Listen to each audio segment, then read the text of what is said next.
So today I'm here to talk about my February reading month. This month I read 12 books, which is the most I've read in so long. And 4 of them were nonfiction audiobooks, which is even more crazy. I think I talked about it in my January wrap up, but I have discovered that I don't have an issue reading nonfiction audiobooks like I do reading the fiction audiobooks. So if you haven't followed my channel for a while, I have always struggled with audiobooks and following along with them, keeping track of the story, basically paying attention. I always will zone out and it'll be like 30 minutes later and then I'll be like, dang it, and I have to rewind the audiobook. But I figured out that nonfiction ones I don't have a problem with. I am a very big fan of podcasts and I've never had a problem paying attention to those, and I think it's because it's not a consistent storyline like it is in like a fiction book. And I've applied this into audiobooks as well. So I've read 4 nonfiction audiobooks. I loved pretty much all of them. And I'm really excited because nonfiction is a genre I've been wanting to get more into. I feel like it can broaden your worldview so much and that it could just be such a valuable learning tool to read other people's experiences and like what other people have learned. So it's something that I really want to work on. I thought what would be kind of fun to start out my monthly wrap-ups with is talking about my favorite book of the month and then my least favorite book of the month, and then move on into like the other ones that were just kind of in the middle. So I had 2 favorite books this month. One of them was an audiobook that I listened to, and that was The Princess Diarist by Carrie Fisher. This is an autobiography that obviously Carrie Fisher wrote, and it's chronicling her time basically landing the role of Princess Leia and how she kind of got to that point to audition for that, how she felt about her audition, how it went, her time filming for the Star Wars original trilogy, and then how Star Wars has affected her life following the original trilogy. I would say I'm a pretty big Star Wars fan, but I've never been really attached to any of the actresses or actors that are in any of the movies. Like, I never really cared too much to watch any interviews of them or follow them in their personal lives. I just really enjoy their character that they play in the film franchise. And that's how I've always felt about Carrie Fisher since I was a kid. Was I never really was too interested in her because I just like Princess Leia. I didn't really care about Carrie Fisher like as a person, even though that sounds really awful. But anyway, I read this month and absolutely fell in love with her, and it made me so sad knowing what happened with her life because I just adored her personality so much. She narrates this audiobook, which you would expect.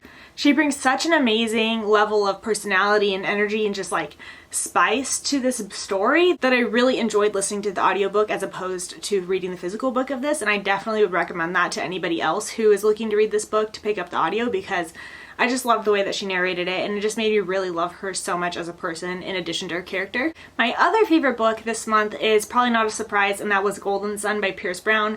This is my first time rereading this book, and I just have been loving this series so much, even on the reread. The first book in the Red Rising series really takes a lot of inspiration from the Hunger Games, and you could really tell that. But in this book, you could really see it start coming into its own plot, and Pierce Brown really developing more as a writer and in his creativity and in his plot development. It's just so good. Something that is really addressed in this book specifically is Darrow's complicated emotions to the people that surround him, and Pierce Brown really does such a great job at conveying that. He really does love the people that surround him, but there's a lot of other factors in play. I won't say more than that, but I just loved how this book really focused a lot on the personal relationship between the different characters. Such a great one. I'm so excited to continue on with the series because I've just been loving it. Then, sadly, my least favorite book of the month was Their Fractured Light by Amy Kaufman and Megan Spooner. This is the 3rd book in the Starbound trilogy, and I am so sad about this series because I absolutely adored the first book in the series. The second one was just kind of meh for me. That one I gave 3 stars. This 3rd book I ended up giving 2 stars, which makes me so sad. This book series really relies so heavily on the romance. That's like the main focus. It's like romance sci-fi. And in the last 2 books of the series, I just did not really connect with the romance or with the love interest. And especially in this one, I just didn't really feel like they had a lot of chemistry. And because the story relies so heavily on the romance, then the book as a whole just didn't do it for me. I didn't really mind how the story wrapped up and like the plot, but it wasn't anything like so amazing to make up for my disconnect with the main characters. It really relied a lot on it telling us how great the couple was connected and how they were just the perfect match and why they are so perfect for each other, but not really showing us their chemistry or their connection. And that is the exact same problem I had with the relationship from the second book. So I think that overall the series just didn't do it for me, while I still did really enjoy the first one. So now I'm just going to get into the other books that I read. I think I'm just going to go from like the first book that I read to the last book I read. So the first book that I completed in February was The 5 Love Languages by Gary Chapman. This was my first time reading this book and I really enjoyed it. This was one of the ones that I listened to on audio. And just in case anybody is curious, I get my audiobooks through Libby, which is an app where you can like put in your library card and then check out audiobooks from your local library. And it has been working great for me. Been loving Libby, but this was the first one that I checked out this month. So if you aren't familiar with the concept of the 5 love languages, it's like a philosophy, I guess, or an idea that this man, Gary Chapman, came up with. He was a marriage therapist, and he has discovered basically that everybody feels love in a different way. So one person might feel very loved when their spouse takes out the trash for them, or one person might feel very loved when their spouse will just sit and talk with them for a while, or somebody might feel more loved when their spouse gets them a thoughtful gift or says something nice to them, a compliment, different things like that. So everyone is different, and this helps you to identify what your love language is, and then also helps people to be able to express love in their spouses or in their significant others' love language also. I've been pretty familiar with the love languages since I was a teenager. Like, I understood the concept, I had heard about the book, but I had never read it, and I even had like my own preconceived idea. I always thought that I was words of affirmation, but after reading this book and reading the chapter about the quality time one, it like hit me so hard because I was like, that is exactly me. It just like went straight to my heart. And I just felt like this helped me so much to understand myself and how I feel about things, like why I would get upset about certain different things. So I just feel like this was a very beneficial read. I gained a lot from it. I really think that anybody who's in a relationship or just is looking to like better themselves or learn more about themselves, I think that this is a great one to go into. Then I buddy read 2001: A Space Odyssey by Arthur Clarke with my sister, and I loved this one. I gave it 5 stars and I was so impressed with this. I never really know how I'm going to feel going into SFF classics because they always are a little bit hit or miss for me. Sometimes I have an awful time following anything going on in them, and other times they're like this, where I was shocked it was written so long ago because it was so consumable, so easy to read. And other than the year being 2001, which at the time that this is written was super far in the future, but now obviously we're 20 years past that. So none of the technology felt outdated or old, which is quite an accomplishment because a lot of times it just seems so ridiculous now when we read books about the future that were written so long ago.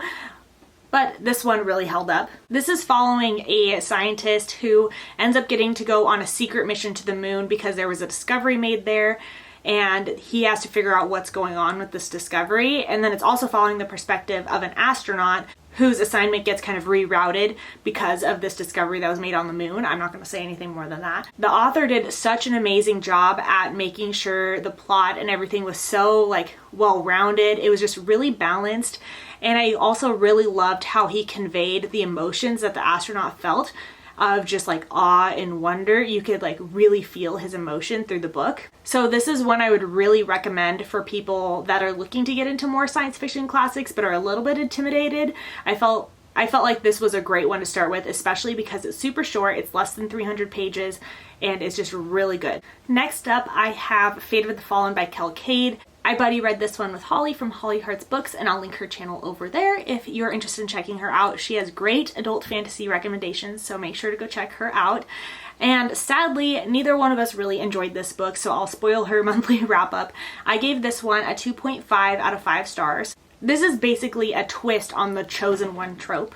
Instead of following the Chosen One. In this world, the Chosen One dies really early on in the book, and his sidekick has to continue the quest for him. There was a few things that I really liked about this book. I really enjoyed the world itself. I thought was really interesting, and I really liked the twist on the trope. I thought it was an interesting perspective because the main character, after the Chosen One dies, is not like a very charming kind of guy, which is typically what we get in fantasy books. He was kind of bland, and I actually enjoyed that because it was something a little bit different. There's a lot of side characters that really added a lot of personality to where the main character was lacking, so I thought that it had a good balance with that. So the other characters really did add a lot of stuff to the story, but the main issue that I had with this book was the timing. It was really jarring how a lot of the things were presented. It would be very quick-paced, fast-moving, at pivotal scenes where you really need to like sink in and kind of figure out what is going on. So a lot of stuff would just be very glossed over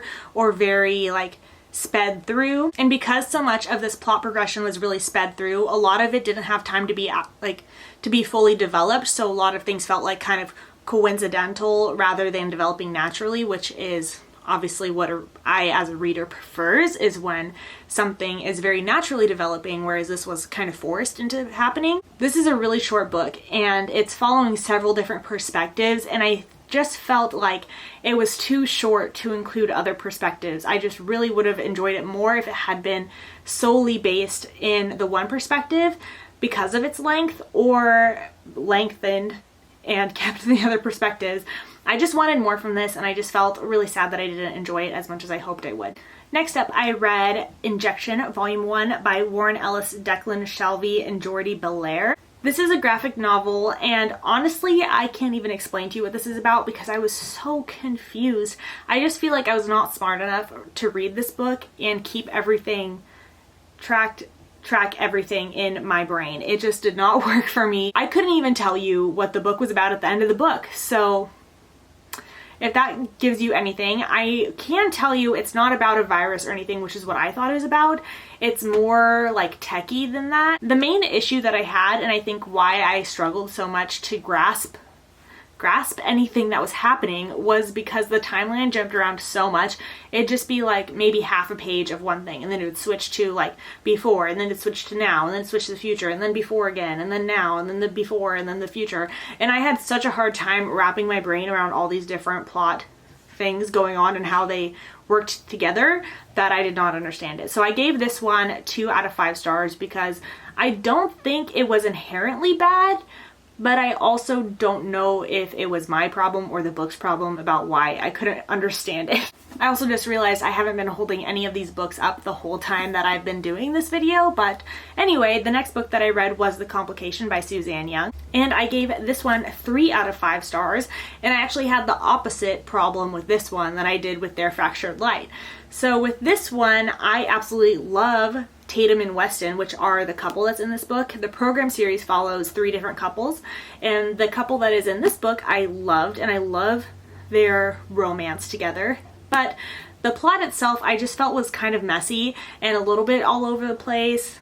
I ultimately feel like this last duology was pretty unnecessary. I really think it could have been pared down into one book, but that would have made sense for the format of the series since there are 3 sets of duologies. There was a lot that was going on in this book that I felt was just rehashing what we've already like concluded in the previous ones, so it just felt unnecessary. Then I read Catching Fire by Suzanne Collins. This is a second book in the Hunger Games series. I'm sure everyone knows. I'm rereading the series in preparation for Ballad of Songbirds and Snakes. I'm thoroughly enjoying my reread so far. I've read this book several times, and it is my favorite in the Hunger Games trilogy, the original trilogy. I really appreciated the writing a lot more in this one than I had in my previous rereads. The way that the plot develops in this one seems so balanced and natural to me. I've heard other people say that they wish that the Quarter Quell took up more of the portion of the book and less of the preparation for the Quarter Quell, or the tour that they do throughout the districts. However, I strongly disagree because I think if this book followed just more detail about the Quarter Quell and like them preparing for it, it would have just really been a lot of the same thing that we read in the Hunger Games, because that was like the main part of the Hunger Games. So I appreciated that this kind of brings in a different perspective of the world and shows a different side of things when they're touring the districts, and like her life in District 12 once they returned from the original first Hunger Games that she participated in. I also really enjoyed the deep dive into Katniss's head and like her thought process and how she rationalizes different things. Similar to Golden Son, Suzanne Collins does a great job at really exploring the complex emotions that Katniss has for Peeta and for Gale and his family also. So I just really love this one on my reread, and I'm excited to read Mockingjay next. Then another audiobook. I don't have much to say about this one, but this is Zach George's Guide to a Well-Behaved Dog, and written by Zach George. I just listened to this one. He is a dog trainer that I watch here on YouTube. And I felt like this was fine. Like, maybe if you don't know anything about training dogs, or like you've never had a dog before, I think this would be a good like baseline book for you to pick up. It had like a lot of just basic training stuff and an insight into the way dogs process things that they see, and why dogs behave the way that they do. So I think that was good for somebody, but for me, I'm a little bit familiar with dog training, not like an expert by any means. I've consumed a lot about dog training, and I just didn't feel like this like brought anything new to the table. But if you're new to it, you might want to pick this one up. Then I read A Study in Charlotte by Brittany Cavallaro. This is the first book in the Charlotte Holmes series, and I enjoyed this one. I gave it a 3.5 out of 5 stars, and pretty much all 3.5 stars were for Holmes and Watson. I loved James Watson and I loved Charlotte Holmes. I really adored their relationship together, and I thought it was so interesting how they really addressed like familial stereotypes. This book is following the descendants of John Watson and Sherlock Holmes as they are teenagers and they're going to a boarding school together in America. They both like kind of happen to end up at this boarding school together, and the Watson character, James Watson, he really wants to have a relationship with Charlotte, and she is more like kind of closed off. They both really strongly resemble their familiar characteristics, and I thought that they were the most interesting part of the story. I really liked them as characters. However, the mystery element of this is where it was kind of lacking for me.